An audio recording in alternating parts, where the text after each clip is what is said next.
Today on the Locked On Blues podcast, the St. Louis Blues have had a very successful road trip up until this point. They have gone 1, 2, 3-1.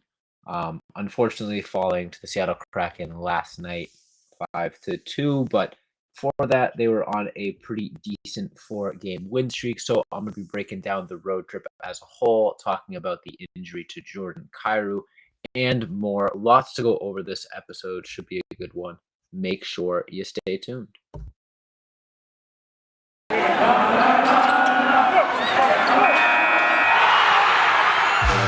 You're Locked On Blues, your daily podcast on the St. Louis Blues. Part of the Locked On Podcast Network, your team every day.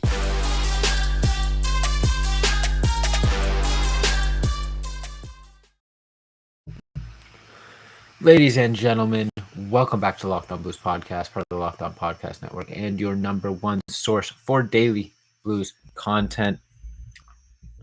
I'm your host, as always, Josh Hyman.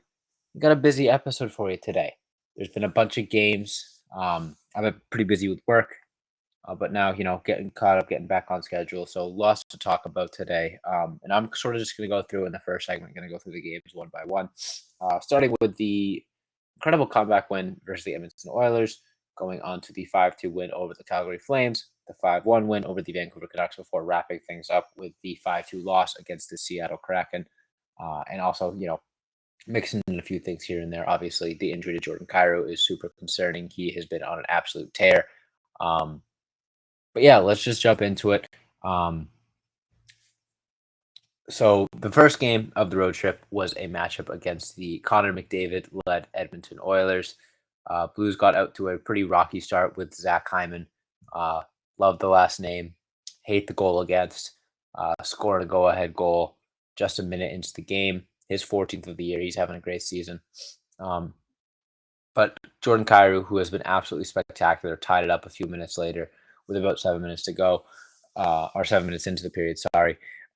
He has been on an absolute tear lately. Before I continue, I definitely do want to talk about his ascension lately. I'm pretty sure he is third in the NHL in points since like that 9-game span, the first 9 games of the season where he was really struggling. I'm pretty sure since then he's like third in the NHL in points, only behind McDavid and Tage Thompson. So encouraging stuff there. He has played like a superstar.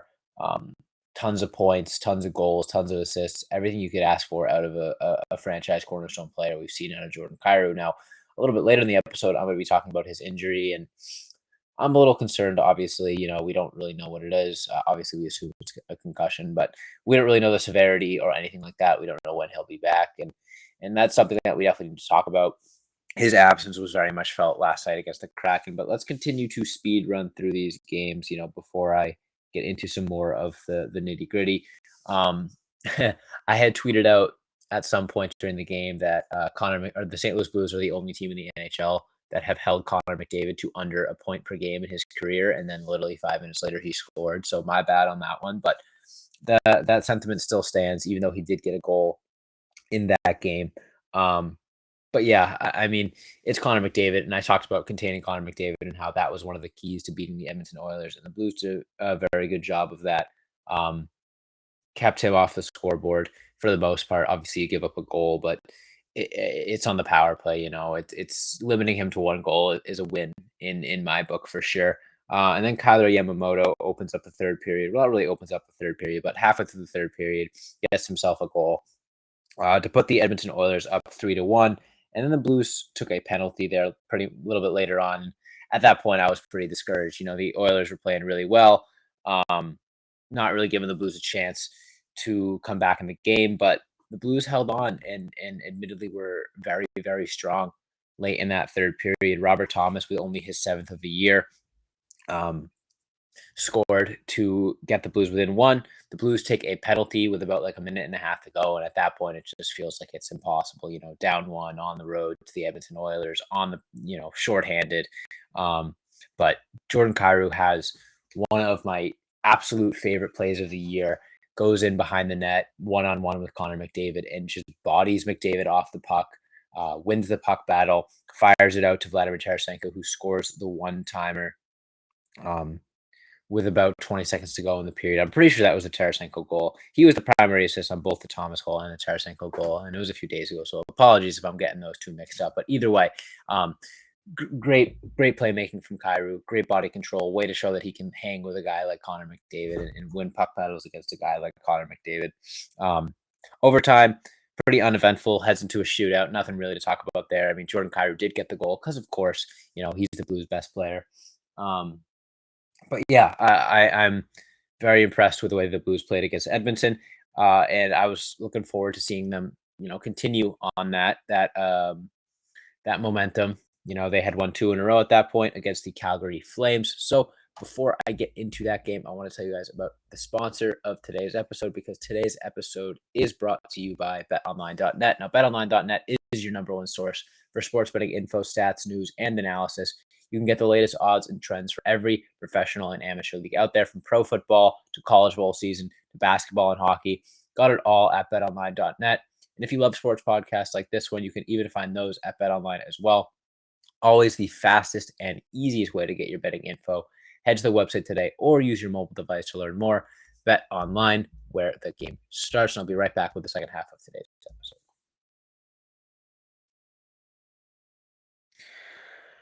All right, so the Blues head into the second night of a back-to-back against a struggling Flames team with Thomas Greiss in net. Ivan Barbashev opens up the scoring. Only his 5th goal of the year. Definitely a down year from him compared to last season where he had 25. But I've called that one for a while now. I didn't think that his 20-plus goal performance was repeatable. I didn't think it was going to be this quiet from him this early in the season. Hopefully that goal, will get him going. But we'll see. Another assist from Thomas.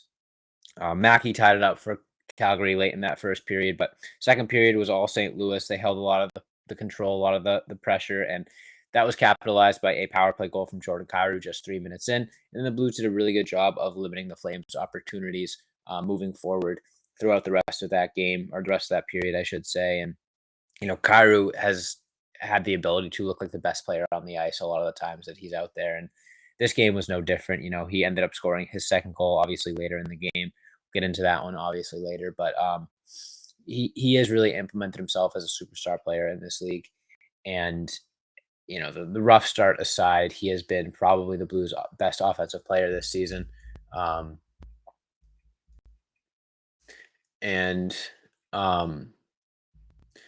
Yeah, I just think the recent play of Jordan Kyrou and the offense as a whole has been very, very, very encouraging for the St. Louis Blues, and it's something that I think uh, um, is a good indicator for the team moving forward. Just the fact that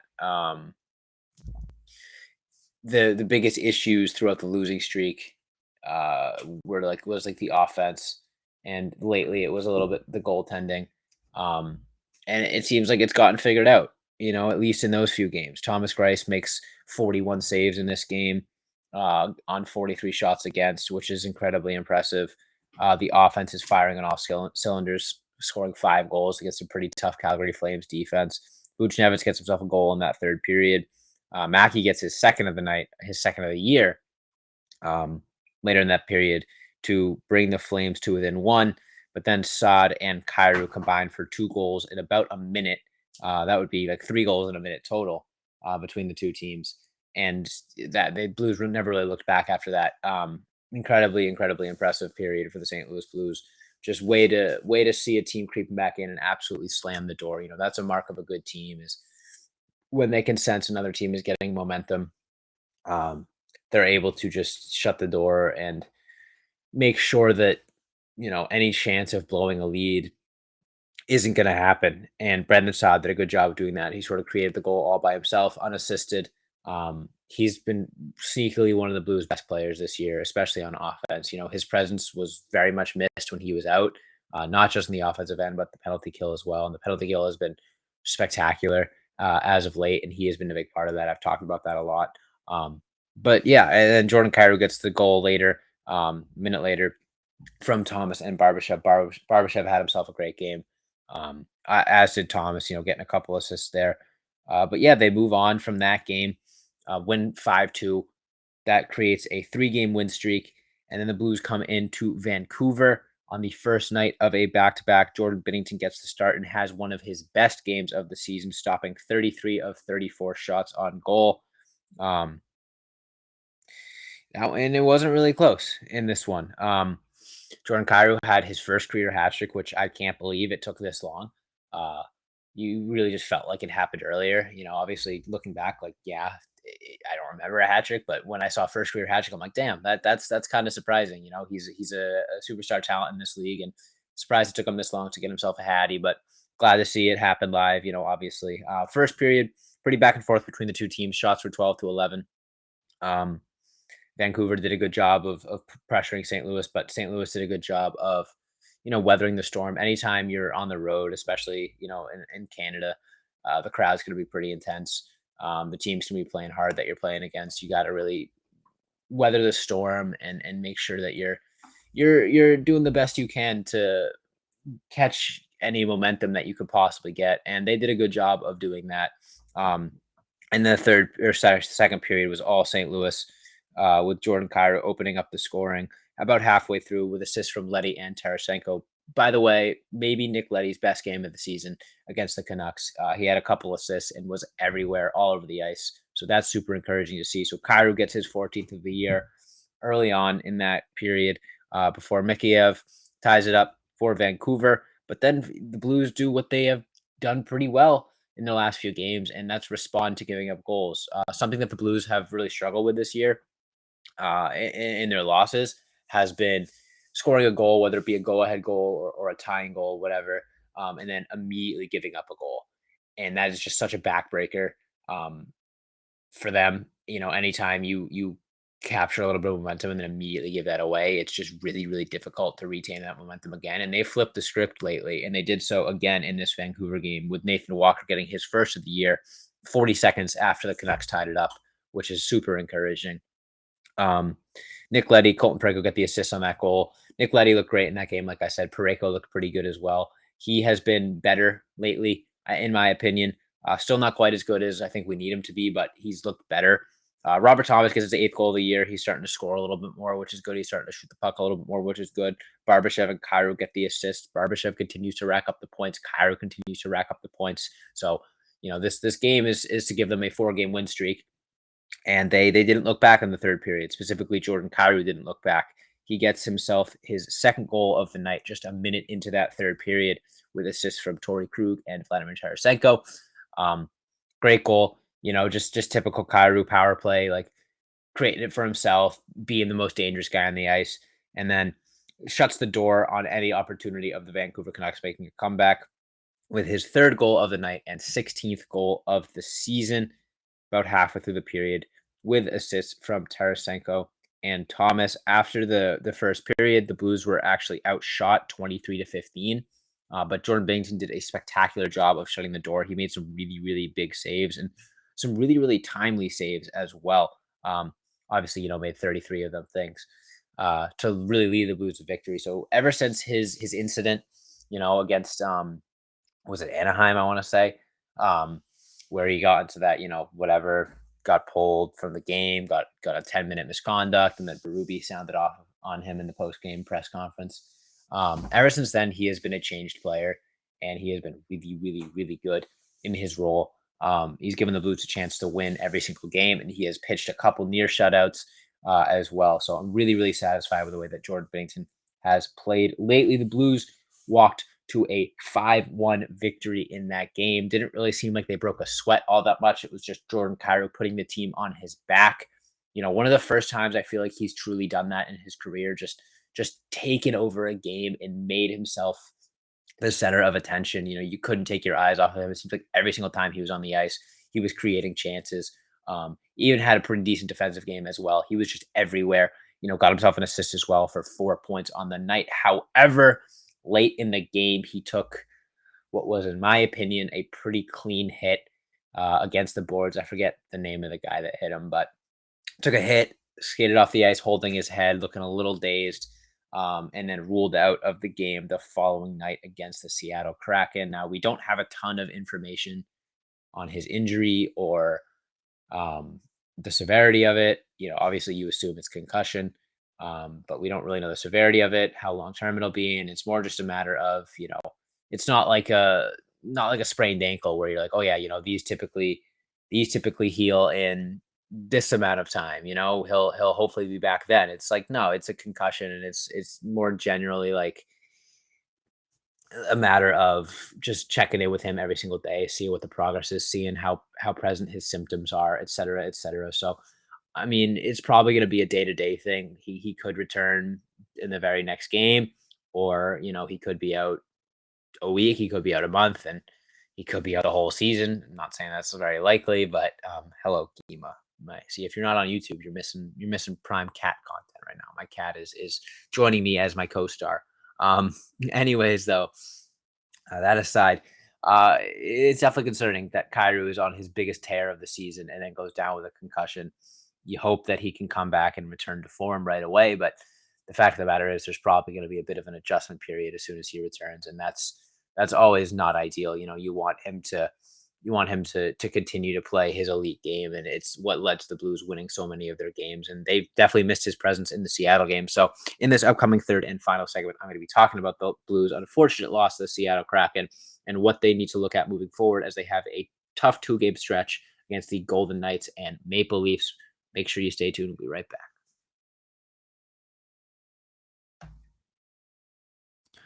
So the Blues had their second back-to-back in 4 days against the Seattle Kraken. Thomas Greiss got the start.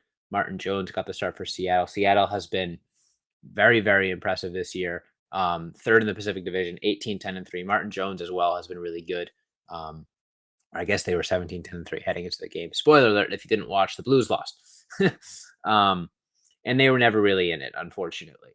Ryan Donato opened up the scoring for the Seattle Kraken. Susie got one in the second period. Sprong got one in the second period, and McCann got one in the second period. And you're down 4-0 heading into the third. It's going to be a tough hill to climb. Blue just had a really hard time keeping the Kraken forwards in front of them. Seems like they were constantly getting breakaways or odd man rushes, which is remnant to what caused the Blues to struggle in a lot of their losses, just giving up odd man rushes, out of position, giving away breakaways and stuff like that. So it's a little concerning there, but also I guess you could consider it encouraging in the sense that they know what they did wrong. And look, having seen the Blues lose so many games this year in fairly similar fashion, it kind of just feels like the team shows up when they want to show up and doesn't show up when they don't want to show up. As silly as that sounds, it really just feels like they just kind of phoned it in the Seattle game. They didn't bring the effort that they had brought in the previous 4 wins. Obviously, missing Jordan Kyrou is a huge bummer. The offense is going to take a hit, and he makes it look so effortless that maybe that's a part of it. Just you can always just trust Jordan Kyrou to create you some chances, no matter how much the rest of the team is trying. He's just that good. So missing him was definitely a tough spot for the Blues in that game. But overall, there's really nothing I can say about that Seattle game that I haven't said about the other 15 or so, 18 losses that the Blues have had this year.